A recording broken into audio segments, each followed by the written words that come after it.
Is there a...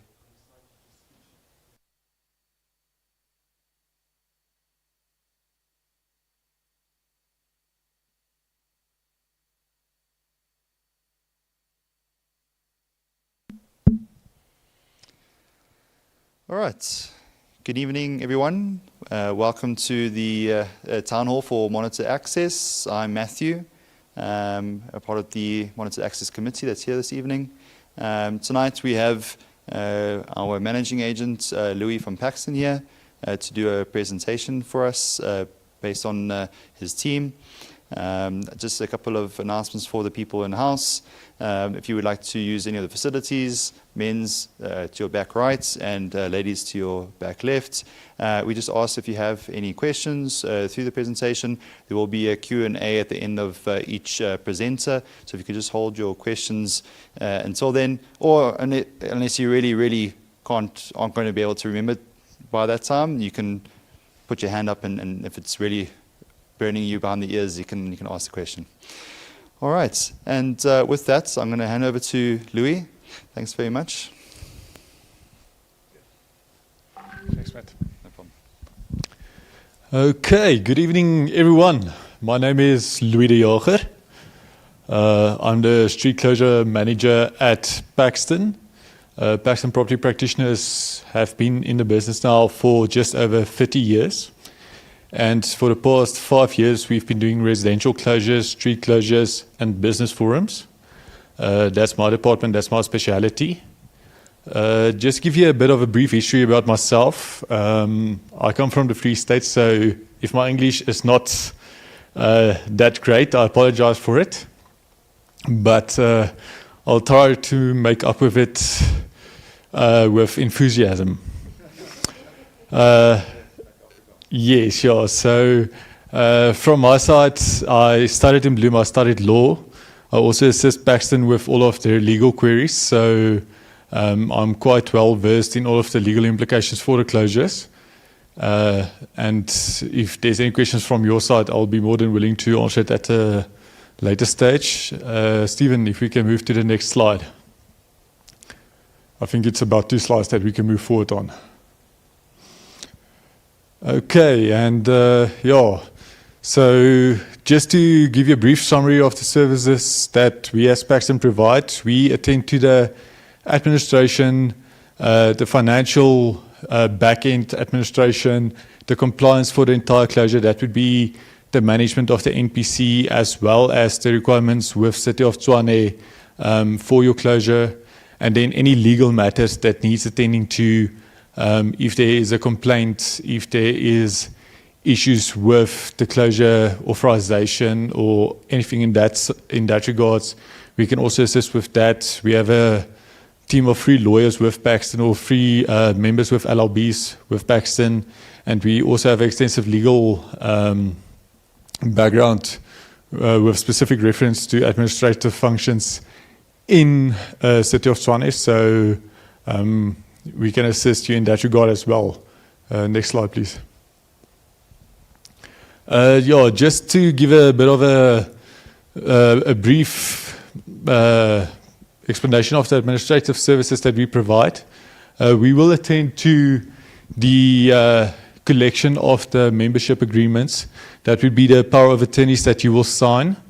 You would know the power of attorneys is required by City of Tshwane to confirm the amount of consents that was received for the closure. If you were here on previous evenings, you would know Jan Milan would have told you you require 67% of all the residences in your area to confirm and consent to the closure. And we then attend to the record keeping of that, as well as to assist the committee in obtaining those forms. What we then also do is we have debit order forms that we can provide to you.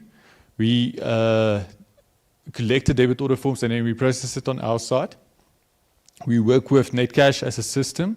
I'm not sure if everybody's familiar with it, but so far we've not had any complaints. So it's very nice. We use it to collect your funds twice a month. If you don't want to do an EFT, and then basically just to ensure that the scheme or the NPC is in a good financial position. What we also then do is we attend to the day-to-day management of the closure. So any issues that any members might have with regards to gate access, a gate that has broken down, or let's say there's a hole in a fence or anything like that, you can contact us and then we'll sort it out from our side. We act as not only the middleman, but also as the organizer for all of these issues that might arise. What we then also do from a managerial perspective is we ensure that you as a scheme have access to exactly what financial position you are in, and we provide also a monthly report to the committee to state the financial position of the scheme. Now, this is very important, especially in a scheme of voluntary contributions, where you need to know exactly what your financial capabilities are. We assist with that, we assist with cash flow reports, and then we assist with outstanding payments that we can then just request a member to please follow up with that. We also then do access monitoring, depending on what your needs are. If you need RFID tags, if you have a flush system, anything like that, we assist you with that regard. With the administration for the gate access, just ensure that you do not sit in front of a gate for too long without it opening. And then also, what we do is we ensure that communication lines stay open to all of the members, so that the members are aware of exactly what's going on in your suburb, in the closure, and with the finances, just to provide some more clarity. Next slide, please, Stephen. With regards to the financial services, what we do is we process all of the debit orders like I previously mentioned. We ensure that you receive a statement and an invoice on a monthly basis to show what your outstanding amounts are. These statements can be sent through via SMS or email to your preferred email or SMS number. And then what we also then do is we attend to your creditor payments on our software system. The software system that we use is WeConnectU. WeConnectU is an integrated software system that incorporates data management for residential schemes, as well as an accounting system. So I'm not sure if there's anybody here that has experience in that regard, but there's always a link that you require, because you either have one or the other, never both. And if you can incorporate it and they speak to each other, just 10 times better. What we then also do is we provide you with an interface so that you can see what's going on. And then we also do the financial reporting to each member. So not only the board gets the financial reporting, each member also gets financial reporting on what's going on. Next slide, please. With regards to the legal compliance, we ensure that when the NPC is registered with the CIPC, we ensure that you comply with all of the statutory requirements for the NPC as laid out in the Companies Act. We also ensure that you adhere to all of the requirements that's set forth in your application to Council in terms of the Rationalisation of Local Government Affairs Act. And then we also attend to all of your POPI and PAIA, that's your Access to Information and Protection of Private Information Act. We attend to those requirements as well. Just to provide some clarity on that, I know there has been some questions. We as Paxton will never give out your information to anybody. The only people that have access to that information would be us as the managing agent, and then the Monitored Access Committee as board members. But also it is restricted access. They will not have access to your entire, everything, banking accounts and everything.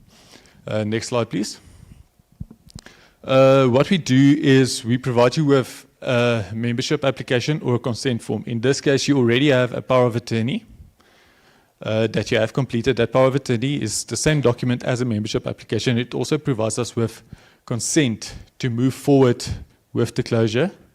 And the membership application is just to show to Tshwane that, okay, listen here, this person actually consented to closing down the boomed area. That's just to provide some more, how can I put it, emphasis on the exact requirement. Thanks, Matt. Next slide, please. So in terms of this mandate that we provide or that we receive, the mandate is provided to Paxton to handle your financial matters. It's provided to StreetSafe to hand in the application on your behalf. And it's provided to the board to manage the NPC on your behalf. Next slide, please. Just a bit of an add-on. To ensure that we can see exactly what position you are in with regards to your membership count, we can provide you with a map stating exactly how many members there are that's contributing, how many members have been invoiced, and how many residents are in the area. Just to provide a bit of a clearer picture on exactly what the requirement would be with regards to consent percentage that Toronto requires. Next slide, please.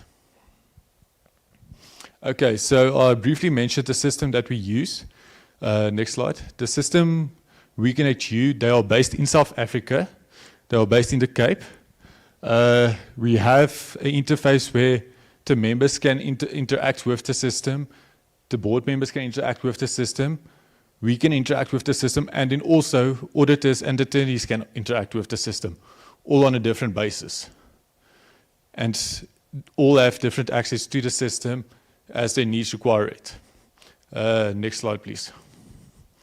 I'm not sure if everybody can see exactly on the screen, but that would be the interface that every member has on the system. So basically what would then be on that system there is you can see who's the member, where do they reside. In this case, the member has a debit order form, so you can see the debit order details there. Just to confirm that those debit order details are not visible to everyone. It's only visible to the managing agent that's processing the debit order form. And then also just the debit order mandate that's provided. When payment is going to be made and for which amount. Is it for a monthly amount or is it for the entire balance of the statement? Next slide, please. Next slide. There we can see there's also a financial interface for each member. Every member can see exactly what invoices were raised against their account, what their current balance is, and when payments was allocated to their account. You can also open up the invoices from this interface to see exactly what the invoice amount was for, what the invoice description is, and when it was due. Next slide, please. There is the best tool for any street closure that you can have. It's a communication interface where you can see exactly what was sent to a member. There's record keeping, and the member can go back to it at any time to see exactly when did he receive this information. This not only helps you with the application phase where a member says, okay, I remember I received a power of attorney form, but I can't remember when it was sent to me. He doesn't have to go through his Outlook with 5,000 emails. He can go on to WeConnect You, he can go to his communication, and he can say, okay, here, it's the first mail that Paxton sent to me. Next slide, please. What we then also do is we have online record keeping of the documents that's being signed. So not only does your debit order forms and your application or your power of attorney forms get saved on our systems, you can actually see the forms that has been saved. So you always have access to those forms. I think that's it with regards to the members' access. Next slide. Just to give a bit of information on Paxton and the accreditation that we have, we are registered with the PPRA. That's a Property Practitioners Regulatory Authority. That allows us to have a trust account, to manage funds on the public's behalf, just to ensure that there's accountability with regards to the financial management, especially with a public enterprise or MPC where public funding is used. I would urge you to consider using a trust account in all regards.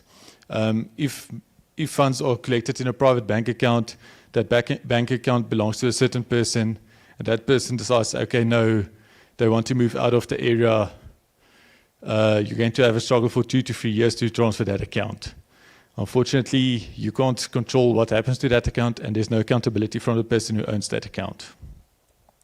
We are also registered, sorry, Stephen, just the previous one. We are also registered debt collectors, not that that would be applicable to you, but just for some, no. Luckily, there won't be any debt collection being done. But yeah, so we are registered debt collectors. We do have professional indemnity insurance. We are members of NAMA as the National Association of Managing Agents. We have a tax clearance certificate, a SARS letter of good standing. We are registered with the FSBR. We have information officers for the POPI and PIA compliance. And then also the legal division, as previously mentioned, we have BCom Law, BProc, and LLB degrees from a variety of universities. So there can't be too many university rivalries, luckily. And then also we have in-house accounting with an in-house auditor to ensure that all of the financial duties and requirements are complied with. Next slide, please. Yeah, I was very fast with this. Normally, I'm very nervous when I speak English, so that's probably why I was fast. But thank you for allowing me just to give you a bit of information about us. And if you have any questions, please feel free to say. I'm not sure if you're going to stay till the end or if this is the end, Matt. It's the end of your presentation. Okay, so it's the end of my presentation. If there's any questions. Yeah. Any questions from the floor, from the people that are attending this evening? You mentioned. Let me just grab the other microphone. Is it still here? I think it's this one. Okay. There's two, yeah. He's got the. Okay. Thank you, sir. You mentioned earlier, well, in your presentation, that a member could access the system, the WeConnect system. So that would mean each person has an individual account, I imagine. What happens to people who live in complexes? Does it just work exactly the same, or does the complex have an account?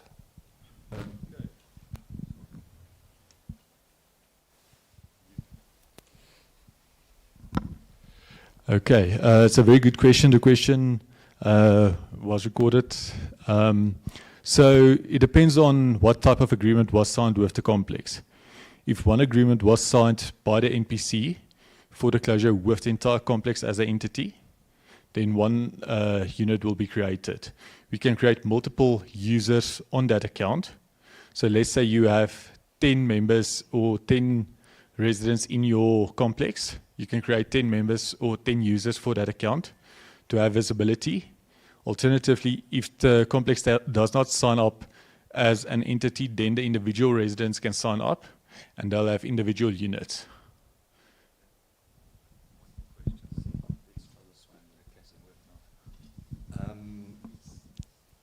Okay, so if the complex is an entity, does that mean that every single unit has to sign up so that it becomes an entity?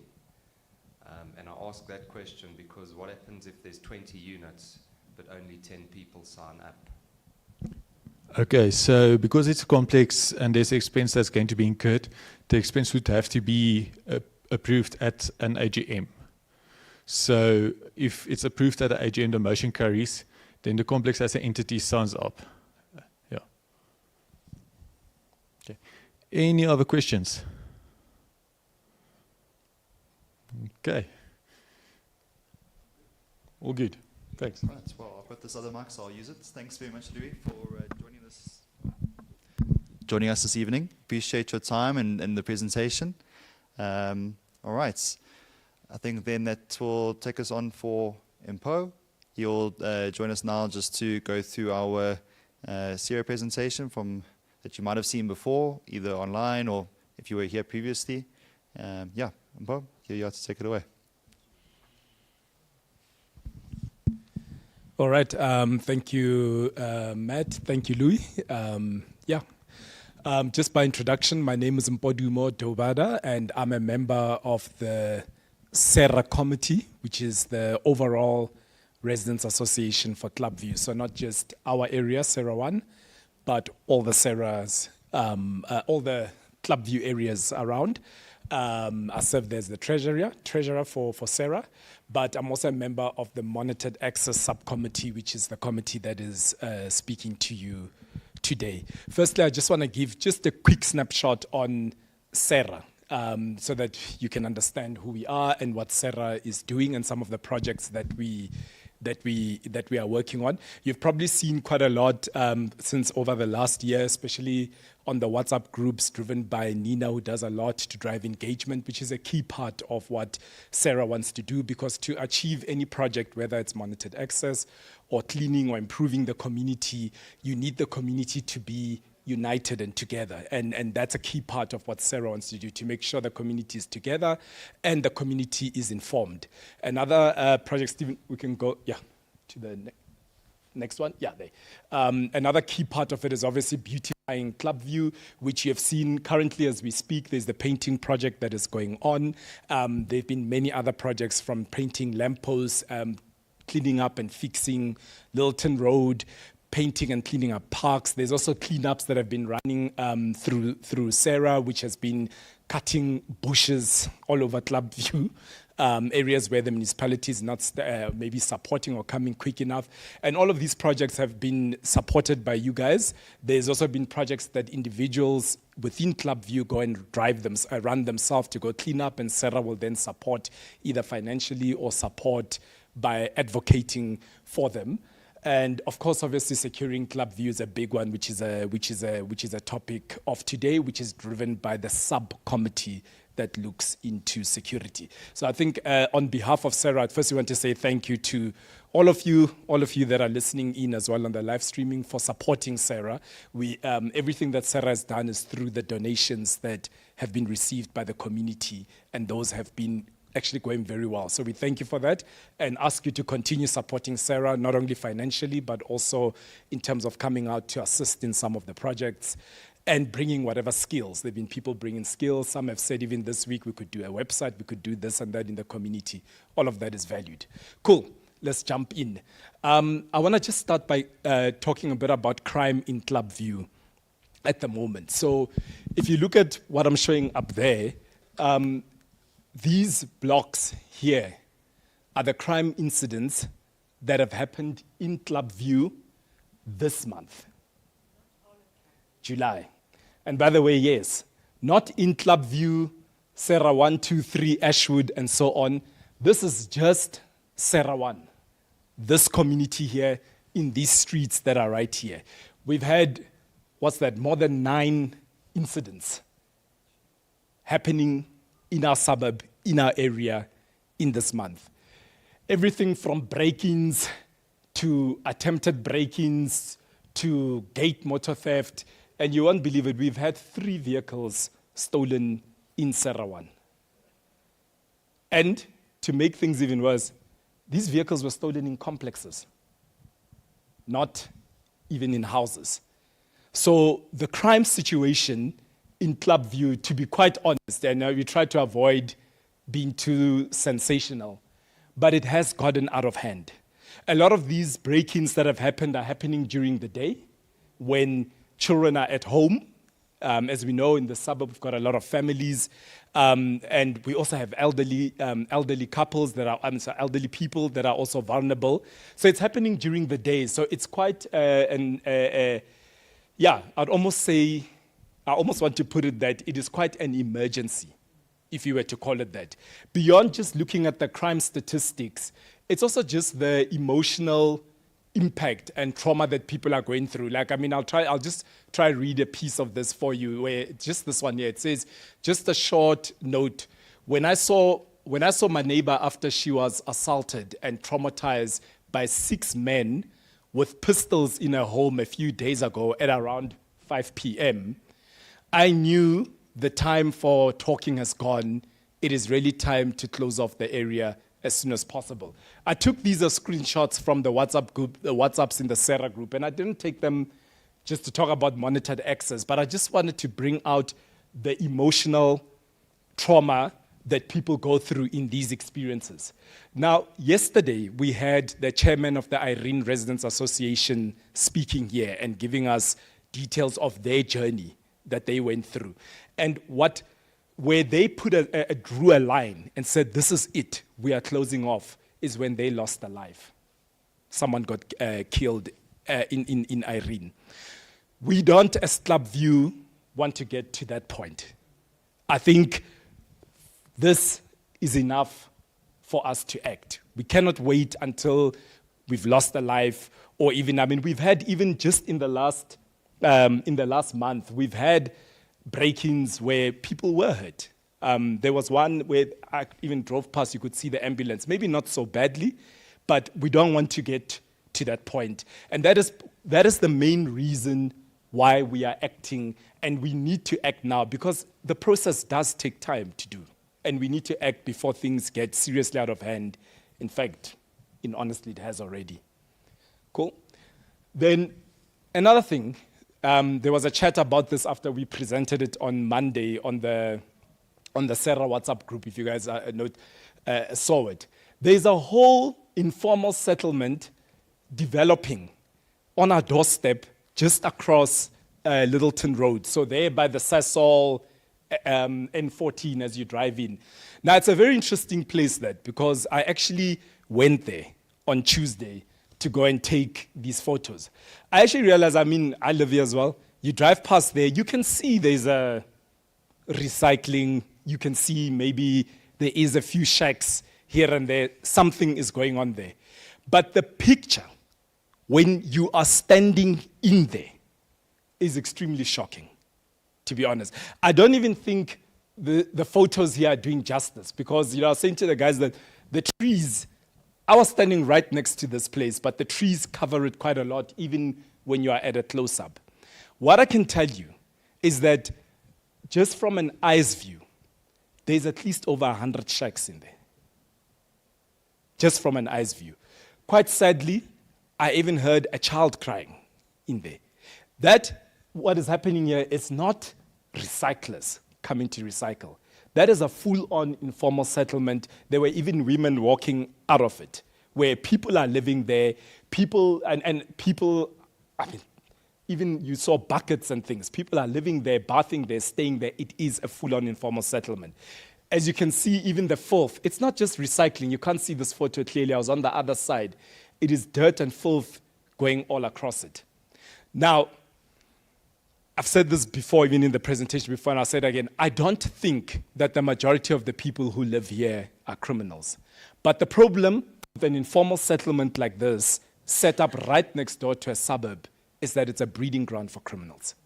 It's an easy place for criminals to come in, to see how people here live, when you drive in your house, when you're not, what is going on, to attack easily, to maybe even escape and get out. We have also been seeing just a lot of people moving around. Now, it's not to say if someone is moving around, it's a criminal, but the point is, this is a huge risk to the community, and it is growing. It is expanding and ever expanding. Cool. The other thing, just to note, obviously we've got our felt on this side, and our felt is, I think it's a gift, actually, to Clubview. It's one of the things we should treasure, we should probably be using even more. But it's also a high-risk area. It's a high-risk area for criminals. Just in this last month, one of the break-ins, I think it was an attempted break-in, was on this wall where they pulled the, I forgot what you call that. We call it a stop nonsense. What is it? A crap? Vibrant. That. Where they pulled it, and the house had an electric fence on it. And they pulled it out from under and tried to get in. But I think there were beams or something else that highlighted, that went off, and then they fortunately then ran away.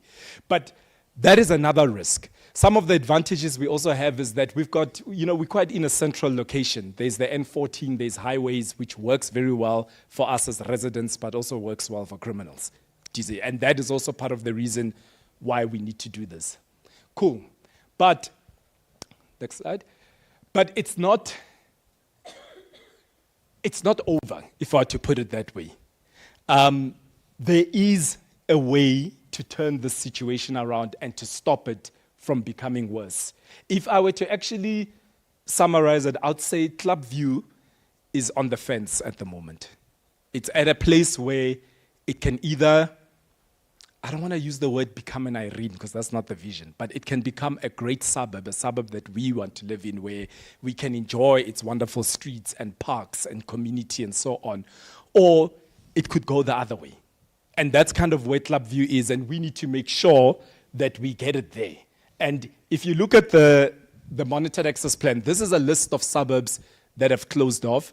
This is the crime rates that they used to have before, and look at how they have dropped when they implement monitored access.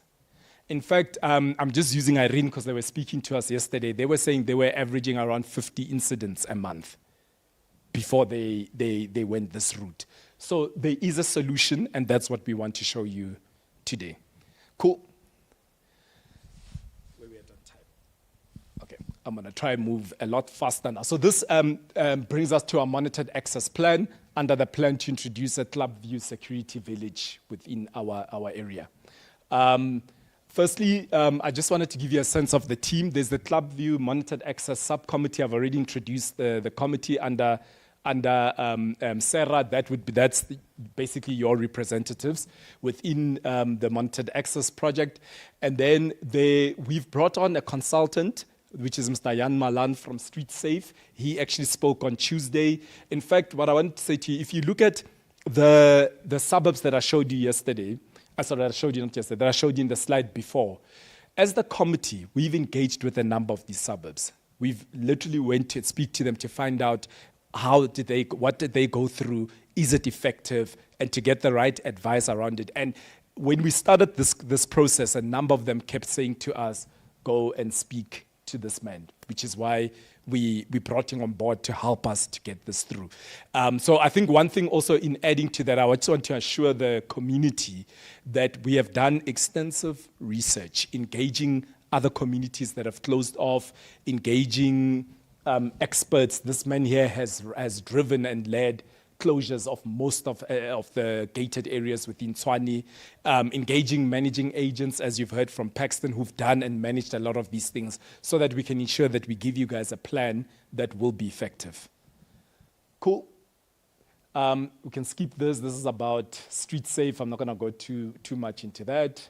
Then let me go into the actual closure plan so that we understand it.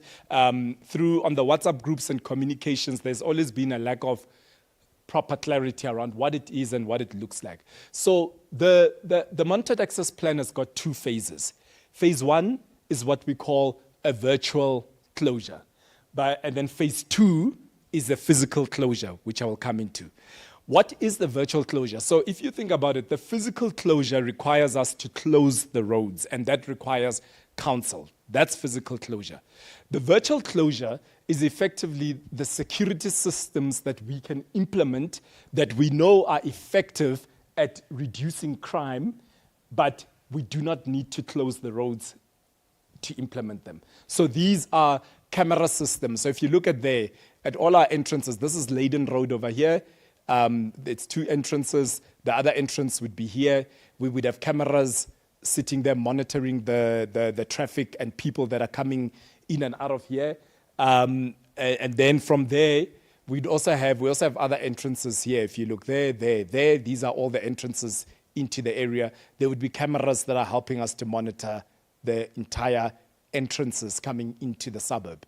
Then we also concerned about this border over here, where you can see we've got 5 cameras that are running across that border, and all these cameras will be monitored. So it's not just a camera looking, there'll be a security company that is appointed to monitor the cameras, and if they pick up anything, if there is any issue, they can then respond to it.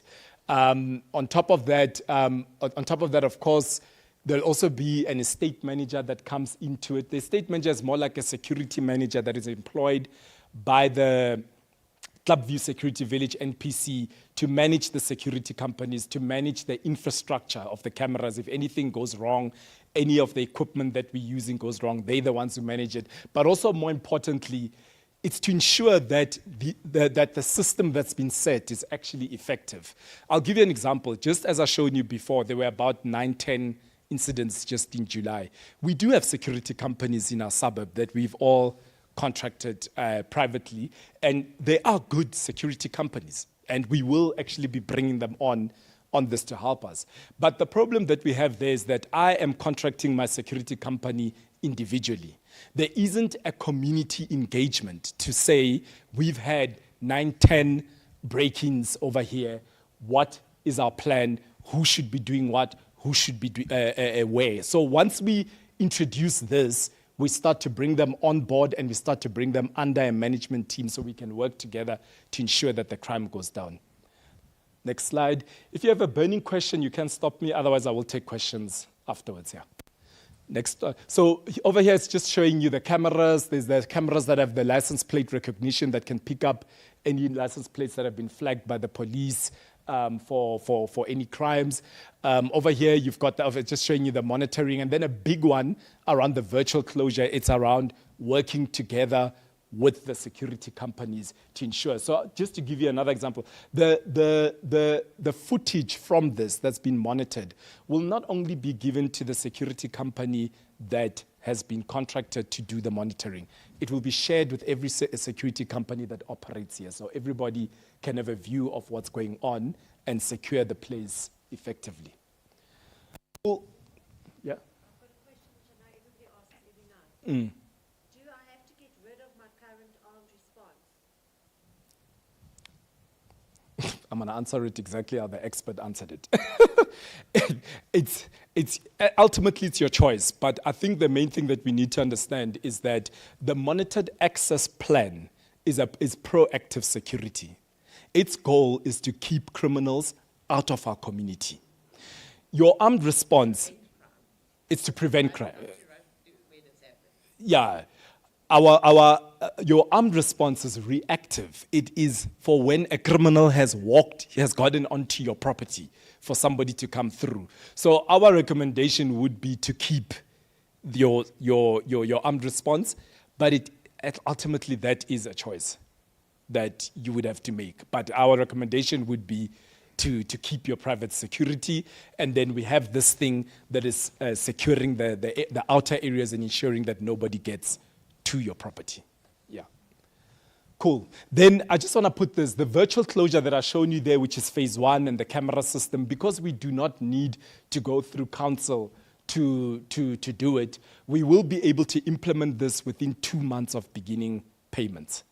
So once we get to the support level that we need, managing agent starts to communicate with you guys, sends you the payment details and so on. Within 2 months, we can activate the virtual closure, ensuring that we immediately have effective security happening within the area. Because obviously, the road closure, we still have to wait for council. That will take a year, and then it will still take us maybe another year to construct and complete it and get it done. So at least then we know that we are already getting security in within 2 months of activating this. By the way, we've already sent out requests for proposal to all the security companies that operate in the area.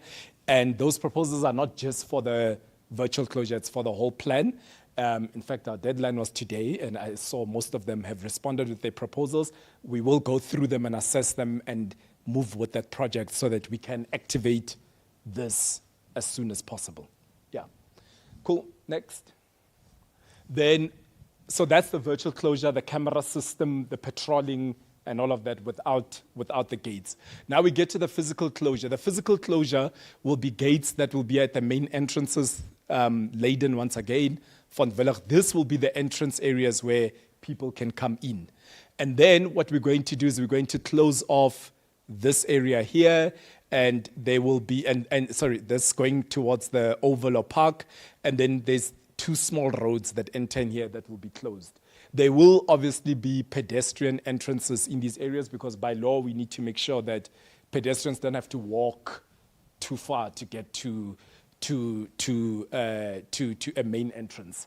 But obviously those pedestrian entrances would then be monitored to make sure that not just anybody is walking through. So yeah, so that is the physical closure. Like I've said over there, it's 24-hour manned entrances at 1, 2, 3. We've got the closures here. There is consideration. I mean, some of the plans we will confirm them as we go. There was consideration as to whether we close here or we put a resident-only gate. Those are things that will work out. And then obviously at these entrances, there'll be the full CCTV camera systems. So it's a system where you go there, you park, it takes a photo of your face, takes a photo of the vehicle and the license, and then it lets you through. Obviously, bear in mind that we cannot stop anyone from going in. The law doesn't allow it. The road still belongs to council. It's not our road, but we are monitoring who is coming through. There's a guard there checking, and all of this is still under the same estate manager that I spoke about, because you need to ensure that there's someone dedicated to making sure this works. It's not something where you put it there and you sit back. We've got to hold the security companies to account. We've got to make sure the managing agent is acting in cases where a gate has broken, because you can imagine in the morning, boom doesn't open and we're all stuck. All those things, you need someone who's there, who is employed to look into it and make sure that everything is running effectively. Cool. Then over here, it's just to give you a bit of a picture. So this is how your gates, I think most of you have seen this visiting a boomed off area. It's the camera that I spoke about that takes your photo. It's a place where you can scan and then you go through. This is just showing you the guardhouse and the guard. Obviously, all of the guards and everything here is connected on radio. It's an example of the pedestrian gate, the residents only gate if you got that option, and the estate managers. It's just a picture of what I'd spoken before. Cool, next.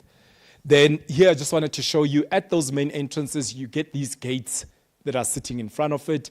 At night, these gates will be shut down, and by law, it does allow us to shut.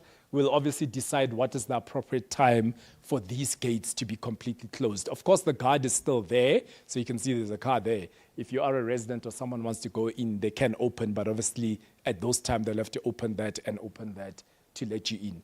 The other reason why they've got this gate system going is that if there is a break-in or a crime that happens within the security village, they are allowed to shut all these gates at that point to try and manage, investigate, or stop the situation. So at any point, if there's a need to, they can shut the gate, and then they can actually monitor one by one and see who's coming in and out and if it's related.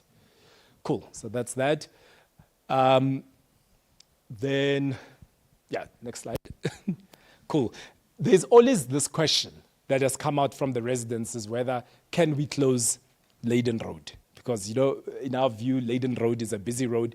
We had the same question as the committee. We asked Mr. Malan and said, Leiden Road is busy. How are we going to close that road? Because if we do not close Leiden Road, it means we're going to have to put a gate at all these streets, Cambridge, Aberdeen, all of them going down, and that's going to push the cost of the project up. So what we were then advised by the consultant to do was to go and do a traffic count, which we went out to on Leiden Road, north and south. We also did Von Willig because we also just wanted to get a sense of would there be congestion and such things. And we did a traffic count, and the traffic count was taken to a traffic engineer who works in council, but it's an informal opinion. It is not that the response we're going to get from council. You only get the real response when you formally apply. But it was for us to get confidence and to give you confidence that our plan has a high chance of passing. That traffic engineer gave it a go-ahead, that it will go through. And then we were still like, okay, maybe we need a second opinion, and we found a second traffic engineer to have a look at the data, and they both gave us the go-ahead to do it. So, and I think, you know, the consultant was speaking on Tuesday about that they recently just closed the road near Pretoria Boys High and around that Hatfield, University of Pretoria area, and they're just saying the amount of traffic in those areas is way more than what we are taking through, and they still have to close it. Worst case scenario, which probably might not be the case for us, worst case scenario, they can also implement a system where at certain peak hours, they open up the gates, because by research, they found that often you don't get as many break-ins in peak hours because the thieves can't move around as easily. But that would be a worst. But I think, in summary, what I want to say is that we are confident after having two professional traffic engineers look at it that we will be able to get this road approved. Cool. Next. Sorry, sure we have it on time. Almost done. This is just taking you through the process of the physical closure. Of course, as you heard, we need a 2/3 support that's required to go to council. That's why we need you guys to sign those powers of attorneys.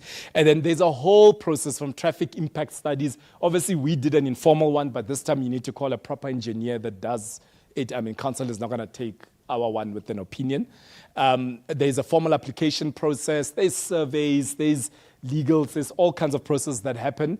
and then from there we put in our application. And as you can see there, council normally takes about a year to approve. We have been told, and I've been told both by our consultant, and I just recently heard it from one of our own residents who is an architect and a town planner, that council apparently right now is like approving at speed. For some reason, it's the right season to put them in, because there have been times where council has taken very long, and some of the communities, I think Waterkloof or another one, had to actually take council to court, and they won it, and that's how they got their approval. Now sorry? Maybe that is why they're hiring, because the courts are pushing them. So obviously we don't want to come in a time where we are having to push council like that, because that will cost us money to find lawyers and so on. So it's a good season right now for us to push this and get the results quickly. So yeah, so that is just giving you a summary of the process. Cool, we can move on. And then I think ultimately what I just want to summarize, the monitored access plan, both the camera systems and the gates, it's about, and not only that, and the managing people that we've put in front of you. Because some people have asked, why don't we just have this thing without a managing agent? Why do we need an estate manager? Why do we need, and all of this is about being effective and being sustainable. We don't want to, and transparent, yeah, too, yeah. We don't want to put something into Clubview where a year down the line, it's falling apart. It's not managed well. It's not being as effective as it can. And that is why we are creating it as a system like this. We've seen in some of the areas within Clubview, some of the security companies put up a camera on their own at one corner. That's great, and I mean we do support that, but we realize that to effectively reduce crime, we need all the players working together effectively, which starts with us as a community and then goes through to the security companies and then goes through to how we monitor, how we control and close access and so on. So it is a system, and it's been proven to work, and we've researched and made sure that this is the best way for us to do it. So it's not a one person, if we just do one thing here, it'll work. It's about getting the system right. But obviously we've planned it in a way that we can phase it and get to it eventually. Cool. Next, and I'm just closing, summarizing, coming back to what I said. And when you run it effectively, when you've done the right consultations with the community as we are doing here with you, when you've brought in the right people, when you've selected security companies competitively and managing them well and done the right infrastructure, the right softwares, the right camera systems, that's when you see this kind of results. And of course, when we have a safe and secure community, a lot of other benefits come from it. Next slide. I'm on my benefits slide. Okay, I'll come to the benefits now. But a lot of other benefits can come from it, up to us enjoying our community and so on. Now, what is the cost of the closure? For houses, which are full title houses, it will be $595 per house. This is measured at a 75% participation. Of course, if the participation is higher, it would be less. We are aiming to get to the 75, or at least between 67 and 75 is where we need to get to as a committee. Then for complexes, which are sectional titles, will be 198 Rand. Now, obviously, there are other formations of properties within Clubview, such as maybe full title complexes, duets, which may be houses that have been like a yard that has been divided up. We've got a lot of businesses, churches, schools, recreational organizations, and so on in our community. We have not quoted the price for that here. If you are one of those, speak to us directly. Some of these we're going to engage the costing of those directly, because they are special cases in terms of how they operate, including the businesses as well. We are just focusing on getting the community support to first, and then of course then we'll engage the businesses, but the businesses are aware. We have sent out communication to them, so they do know that this process is underway. Cool. Next. Over here, it might be a little bit difficult to see, but over here, I'm just trying to show you a snapshot of the cost. So I'll try and summarize it so you can understand. So we've got the virtual closure, which is the cameras the camera systems that we spoke about, the monitoring, of those cameras. We've got the estate manager, managing agent, and so on. It's the cost to run the camera system and the virtual closure system. This is a monthly expense that we will be incurring at around at 72,000 that I've got there. So it's a monthly expense. So the moment we kickstart the project and start collections, we'll start spending that 72,000 and we get that virtual closure system going. And then the physical closure has two elements to it. There's a fixed cost, which is to build all these gates and infrastructure, including paying all the professionals and consultants and experts that are involved in the construction and the application. That amounts to 2.3 million over there, okay? And then once you've put out that fixed cost, then there's a monthly cost to pay for the guards that are standing at those gates, to pay for the camera systems that you're scanning through, and all other costs to run it monthly, which is around 97,000 a month. So if you think of the plan, there are 2 monthly costs and 1 fixed cost, okay? Now you're probably asking yourself, how do we get to this 2.3 billion from that cost that I gave you? We're not gonna come to you and say, we're looking for 2.3 million. Okay, we are, but we're not gonna say, pay the 2.3 million. We're raising money for the 2.3 million. How we've structured it out is we've taken the monthly cost of the virtual and the physical closure and taken those amounts and added it to make up that 595 and 198. It's the monthly cost of operating this thing post putting down the fixed infrastructure. That is the cost that we will incur ongoing forever. That's what we've done. But as you're aware, from day one, we will start taking the monthly cost for virtual closure and for physical closure made up in the 595. But we only need to spend for virtual closure because this monthly cost only happens after we finish building and it's implemented. So we don't have to spend this 97,000 at the start. So at the start, we collect money for both. We're only spending this to get the virtual closure, and then we put away this 97K. We save it. And we've actually worked it out that if you take the timing of council and all the things that have to happen, I mean, it might be a bit longer than the exact thing, depending. We will be able to get to that 2.3 million phased in how we need it when that time comes. Because even this 2.3 million is not all spent like in 1 month type of a thing. So that's how we've worked it. So in summary, for you to understand it, this amount gets saved. It's good we even had the managing agent today, which is why we're talking trust funds. It's not money going into CERA or our bank accounts. It's going into their accounts managed by them, making sure that it's looked after and it's protected. And then when the time comes, we will have sufficient money to invest in that. So to you as a community, all you need to think about is the 595 or the 198 monthly fee, which is what you will pay going forward anyway. Cool. And I just want to lastly just touch a bit on the benefits, which you may have heard and known. Obviously, a big benefit is that your property value goes up. You can see we did some estimates from other communities.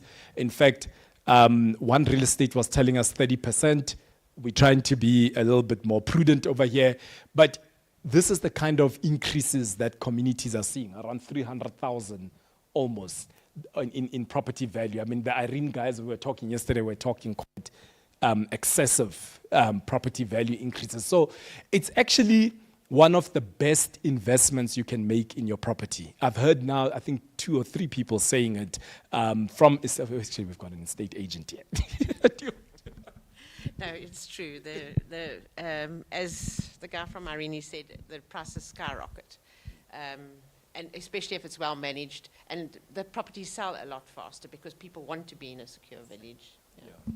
Yeah. So I think if you think about what you would spend over time. In fact, someone once said to us that, what amount of money can you spend on your property? If you were even to spend 20,000 on your property right now, how much do you think it will increase the value of that property? It depends on what you did. What can 20,000 get me in my house? It's not going to help much.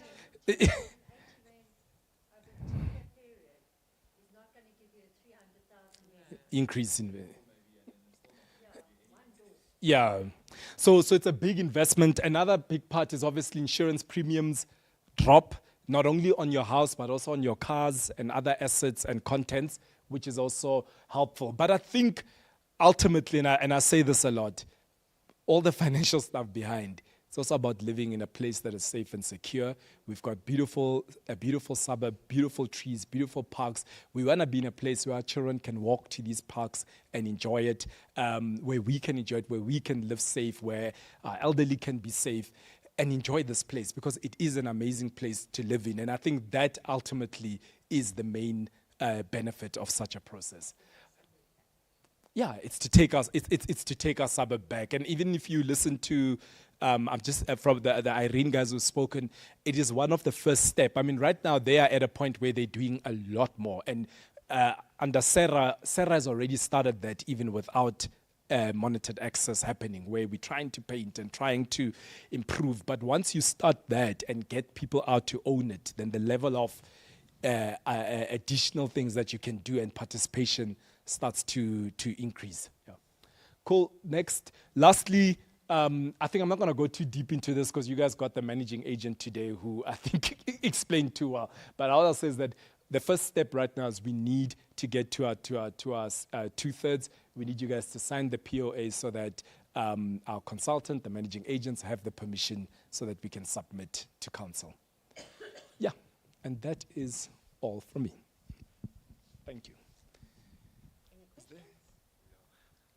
Lionel's got questions. Okay.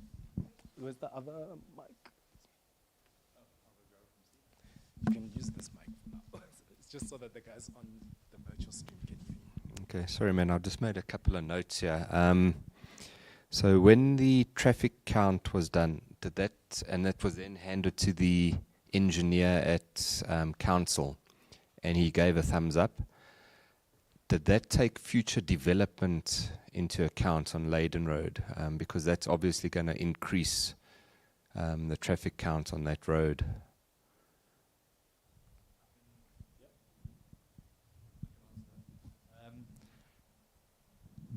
If we look at the amount of traffic that we counted versus the amount of traffic that the roads can take, we didn't specifically look at now that increase or the development that's happening on Leyden, but we do know that there is a large excess that is there, almost up to 30 cars an hour, 40 cars an hour that we saw. We can still accommodate before it becomes a problem. Okay. So although we haven't specifically gone out to look at it, we do know that there is excess there for us to. Got a couple more. Oh, okay. Do you want to? Okay, there we go, it's back. Okay, and then the vehicle stacking. So if it's peak hour and the guys are turning out of Littleton into Von Willich, do the gates then just stay open? Well, yes. So obviously there'll be a backup. Maybe if it gets to, we'll discuss it with each guard. Jan usually briefs them quite well. Says, look, if it's up to past 3 cars or 4 cars, depending on which entrance we're using and how much backstop we have. It's all dependent on that, because if we're now going into a main road and stop causing issues in the main road, that's where we're going to get in trouble with council. So yes, during those peak times, we will lift the boom. It doesn't mean that we aren't going to be monitoring who's coming in, because again, that's this process. We're monitoring who's coming in. We can also understand from the cameras that pick up that registration plate on the car, oh, that is someone that we don't want here, alert. And it sends out the notice to the control room. Control room notifies the people that are on the ground, and then we can deal with the people, monitor where they're going to just track them further, yeah. Okay, and the current buy-in in terms of percentage? Currently, we're at 22%. It is a bit low, but at the moment we've seen that the buy-in is from houses mainly. Okay, so the reason why I'm commenting on this is that our suburb is made out of 40% houses or standalone apps, and 60% of the residents are in complexes. We have 650 odd dwellings or owners, and with that higher percentage in complexes, it obviously means the onus is more on them. And what we have been doing recently, you would have seen on the group, if you are on the CERA group, we've been speaking to the specific complexes. We've been going out to them, We've been canvassing to their residents to get them on board, and we do know that there are already 3 complexes that now, with their upcoming AGM, will be announcing that they would like to partake in this, and they're looking for the 100% uptake. And once, obviously, they get a benefit, as you saw. If they do 100% uptake, it's at a lower cost because there's only one entity to be collected from, as what you asked earlier, instead of the multiple entities which they have to then charge individually. So yes, there is a emphasis on that, and from what we feel, that the complexes that are going to be coming on board, that 20% very quickly goes up to 50. Yes. So yes, it is looking low now, but keep with us. We're on a good drive at the moment. We've got another, well, this month we've got in another 40. So we're actually moving in a good direction. Last question. The guards at the entrance exits, where do they go to use the bathrooms? And I ask that because I've been They're gonna to, knock on your door and they're going to yeah, ask you, can we please? No. because No. I've been to Irene when there was no guard there, and Yeah. he had gone for a bathroom break. So yeah, it's a practical question. No, definitely it is. I think that the answer that we have received is that they will have, well, Portaloo type establishment at their guard hut. I don't know quite the scenario that's happening at Irene. I know they have recently had to move their huts, so maybe that facility wasn't sorted out at that stage, and that's why there was that issue when you were there. But that is the plan, that we will have a portable toilet there with its sanitary getting cleaned up, as needed. Yeah. But, maybe just adding to that, in the way that we've costed the plan, and which is why you see both in the infrastructure cost and in the monthly cost, we are planning to run and have toilets there and have water and electricity, but it does depend on the area, because they need to pull from somewhere. Sometimes you need to pull it from a house and get permission and then pay there, and sometimes you may not get it, which is why there's 2 options. If you are able to get it through, you'd put a proper toilet there. If you're not able to, then you might have to go with a portable solution. But in our costing, we are costing for a proper toilet and sanitary and so on plan, where there is a proper system, a pollution system working. Yeah, definitely. Sorry, I have a question. Yes. Will the guards be armed guards at the gate? No, they aren't armed Okay. guards, unfortunately not. It's too easy. I think Jan spoke to it 2 nights ago. He's one guy. It's too easy for a group of guys to come and gang up on him, and then there's another gun out on the street. So no, they don't. What they will be, or they are armed with, is I think he said a baton, pepper spray, and their radio. Generally, what would happen if there is a break-in? They would get a radio notification from control room or from the estate manager. They would then, as Mpo mentioned, run to the lockdown gates.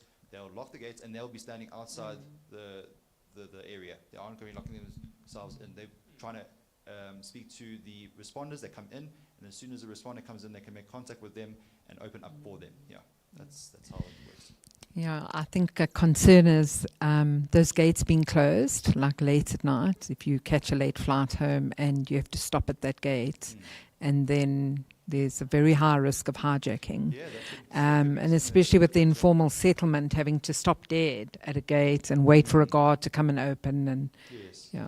Well, I think what we have heard from other road closures is that with the estate manager that we will have, you have free availability to contact him, and you let him know, I'll have a scheduled flight. I'm going to be coming back late.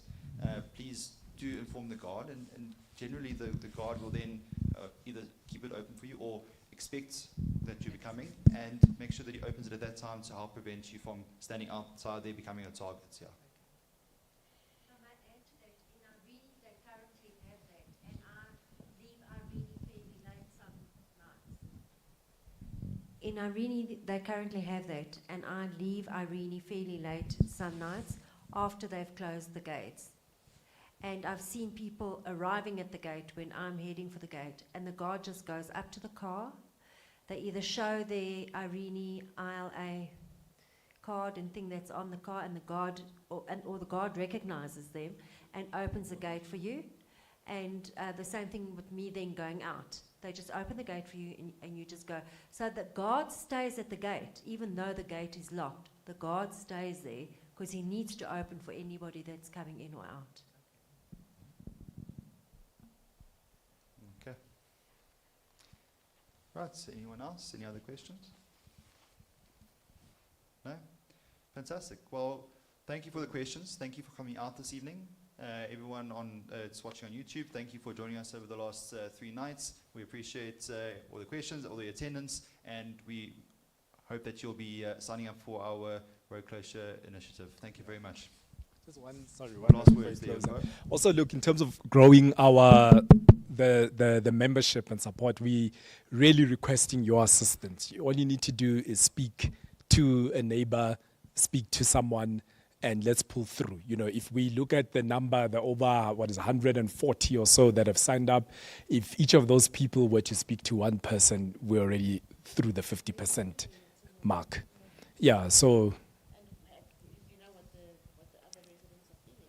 Given it to everybody, but I think we're going to just do it at an AGM and push it through. Sure, it's February now. Okay, cool. We might have to call a special meeting.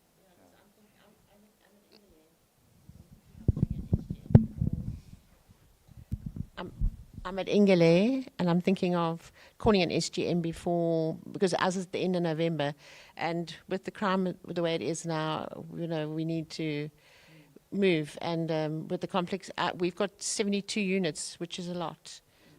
Yeah.